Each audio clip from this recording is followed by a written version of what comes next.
Hey everybody, welcome back to another video, and today I'm going to be going over 3 IGLing styles, or ways of calling strategies in-game, that usually a good IGL, you want to have a good balance of these 3, but sometimes you're limited by your teammates and or your calling abilities, so at least have 2 of these 3. So first thing, most rudimentary, is you're in spawn, you say, you know what, we're going up B fast, and then you go up B fast. And, you know, a nice little strat would be have somebody molly there, have like third person like flash high left, alright, of course they call it. And then once you guys get some car control, you guys wait for the counter flash, have one guy playing anti-flash, but you guys want to go pretty fast off of this. So you guys are actually going to line up smokes from here. At this point, you're going to want to have like car control. Alright, you're going to have a nice CT smoke, a nice coffin smoke, maybe some mollies, maybe a dark molly. What's this one? I forget what this one is. I know this one. That's a new box molly, kinda. And then this one would have to be this one molly. Yeah, there we go. I remember my Inferno mollies. And then you guys go off of that, you know, you have a flash over, maybe a second flash over, and y'all are just running off of that, all 5, maybe with 1 lurk. Alright? So that's one way to call strat. Very quick into the round. The only problem with that is that, you know, they can fast rotate, they can counter you with utility if they try to retake banana while you guys are executing. I mean, you guys probably lost the round. Second way is a default into an execute. So, default into an execute would be, you have 3 people going towards A, 2 people going up banana. So, banana guy, just like last time, he's going to throw that, he's going to wait here for nades, you know, maybe try to get some car control, maybe throw a better flash in that, you know, try to get some car control, molly right here for sandbags, you know, wait for him to swing out. One thing that people did, a little, like, completely unrelated tip, I see a lot of lower level players doing is that they'll molly somebody out of an angle and then they'll just ignore it. Like, if somebody was playing there, they're gonna swing out.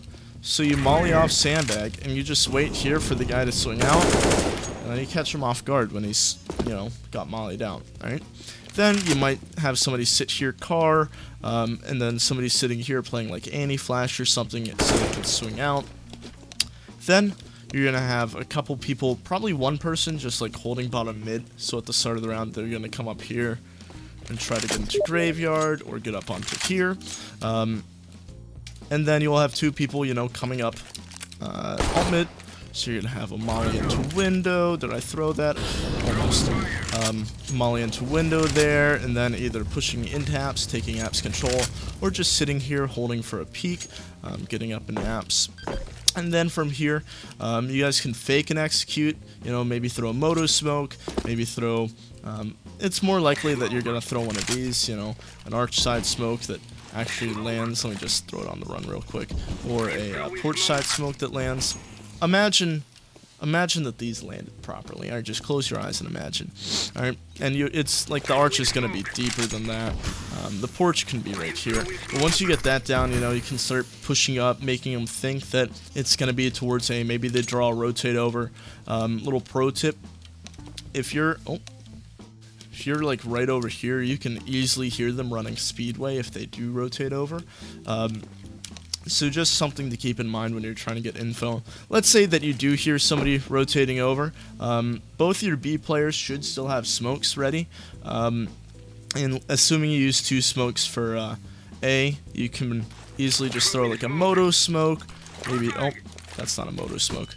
Flash over a couple times, you know, leave one there for lurk or something just to draw them towards A little bit more, and then have your B players throw those smokes, line up, and then execute B. Now this whole process is probably going to take about a minute, and then you execute, okay?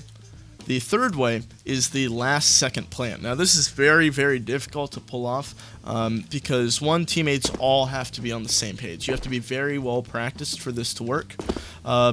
And 2, when you guys come out of, like, let's say you're going A when you guys come out of apps with 10 seconds left, or 15 seconds, everybody has to hit their shot. One CT gets a hero play where they get like 2 or 3 people. You guys have lost the round completely. But the good thing is that you won't have to go up against any utility, because by this point, all utilities should be used by the CT side. So for example, okay, let's say it's a normal default, so you have the B players running up B, using some utility of the A players. Let's just say that they smoke off, what is it? It's like this one, and then it's like right here, something like that. Alright, let's say that they smoke off Arch. There's a better way to smoke off Arch. It goes much deeper. Let me just drop it so we can do it. So let's say you smoke off Arch like this, okay? It gives you a lot of room to work Boiler, okay? And you can molly under porch, you know, wait for the guy to swing out, then slowly clear top porch, clear Boiler, take the top mid control. That's only using one smoke. Then, you know, you have somebody throwing a moto smoke. Let's see if I can actually throw it this time. I've never been able to consistently throw a moto smoke. Alright? Nope, still couldn't. One more try. One more try. No, it has a huge gap. Anybody have a moto smoke, hit me up, please. I cannot throw it for the life of me. So, then you start like faking the A execute. Right, the reason why you're faking an A execute and not a B execute, you know, where you would usually have one of the A players rotate towards B, and then you can go up because you have 2 people on A, is that you want the A players to not have any utility. So you're going to throw a moto smoke, maybe you throw a boiler smoke, or no, you would throw another arch smoke with a moto smoke down, and then people are going to start using utility on A. Maybe you jiggle this, make the opper miss their shot, you molly them off, you fall off. Okay, then you're going to make them think that, okay, maybe it was just a fake A. They just used a lot of utility. Remember, the 2 B players still have their smokes. So the A players have now used all their utility, or majority of it, okay? Now you have everybody that was, you know, lining up the smokes on A, the 3 people that defaulted towards, maybe one goes boiler door, the other 2 slowly take some apps control, you know, just slowly, nice and easy. Everybody should be pushed back to site by this point.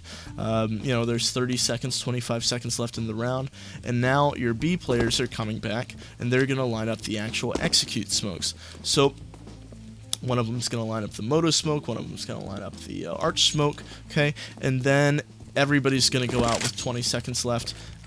There still should be like mollies left over for that. Maybe a graveyard molly, maybe something, I don't know. But everybody's going to go out and everybody's going to have to hit their shots. So those are the 3 main ways to IGL. Obviously, the last way requires a lot of practice, and usually it's not going to happen. Like usually teams at like even my level, you know, they just don't have the time to put in those kind of strategies. Also, you have to know how to call for your teammates, okay? For example, you want that full B execute that I threw at the start of the video, okay? Very unlikely that you're going to be able to pull that off if you, you know, if you have bad teammates, because they're not going to remember to like molly, they're not going to remember the lineups when they're not used to it, that kind of stuff. It's going to be a little convoluted, especially with lower level teammates. So my biggest thing for calling strategies and creating strategies, and I'll do another video on this, is that the less moving parts in a strategy equals the less parts where the strategy could break. Alright, now, yeah, somebody could still whiff their shot, but that's out of your control. Alright, if you tell somebody to throw all their utility, and then maybe they forget a piece, or maybe it takes them too long to line it up, and then you lose the map control and they die, you know, that's probably your fault, because you put a lot of pressure on the person that obviously can't handle that kind of pressure. So I think that wraps it up for this video. Thank you all for watching, hope you have a good day, and I will see you next time.